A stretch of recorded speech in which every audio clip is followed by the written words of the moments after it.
The Trump administration said Wednesday that it would begin restricting or canceling education, legal aid, and playground recreation for migrant children housed in government shelters as a result of financial constraints created by the crisis at the border. The government's plans were swiftly rebuked by civil rights lawyers representing unaccompanied children, who have been crossing the border in ever larger numbers this year to flee poverty and violence in their home countries, mainly in Central America. And the chief of at least one large shelter operator said he would continue to offer education and sports at his network's facilities. Some 13,200 migrant children, including adolescents who crossed the border alone and young children who were separated from their parents, are currently housed in more than 100 shelters across the country. They receive English instruction, as well as math, civics, and other classes. Most facilities have a sports field and allow children to go outside, often to play soccer, at least once a day. The Health and Human Services Department said in a statement that its Office of Refugee Resettlement, responsible for housing migrant minors, had instructed grantees to begin scaling back or discontinuing awards for UAC, unaccompanied minor, activities that are not directly necessary for the protection of life and safety, including education services, legal services, and recreation. The department said that additional resources were urgently required for critical child welfare and for more beds to accommodate the swelling number of migrant youths arriving in the United States. The statement, released by Evelyn Stauffer, a department spokeswoman, said that the administration had alerted Congress more than a month ago of its funding crunch and that it had sought $2.88 billion in emergency funding to boost shelter capacity and to avoid any cutbacks in services. The news was first reported by The Washington Post. Shelter operators last week received an email, shared with The New York Times, that warned of an impending funding deficiency.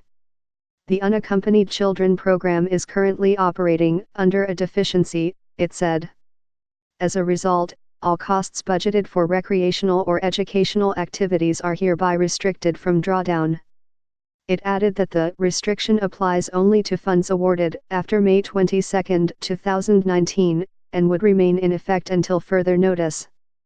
Civil rights and child welfare advocates said that any move by the government to eliminate education and recreation would constitute a violation of the Flores Settlement, which in 1997 established the standards for treating migrant children held in government facilities, and would prompt them to sue for reinstatement of the activities.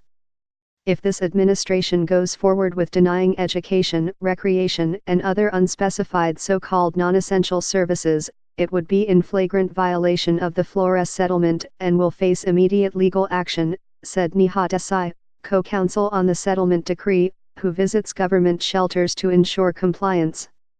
She is also the immigration director at the National Center for Youth Law in Oakland, California.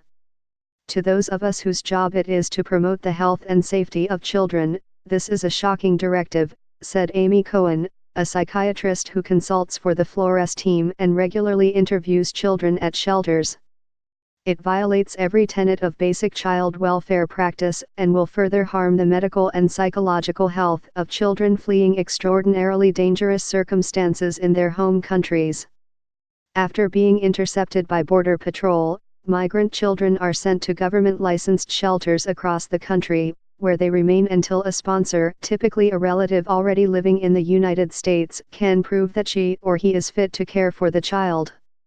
Nearly 41,000 migrant children have been taken into government custody this fiscal year that began October 1, about 60% more than last year. Federal officials have predicted that a record number could arrive by year's end. Critics of the plan to reduce services said costs had been driven up because children were being held for protracted periods of time, instead of being released to family or friends.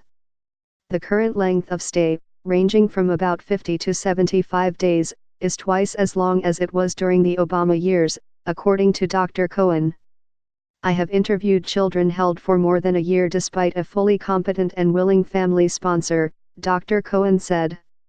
I interviewed an increasingly desperate child who'd been there for 4 months despite having a close, safe relative fully prepared to take her. This is often because of rigorous standards the government imposes before it releases children to a private sponsor.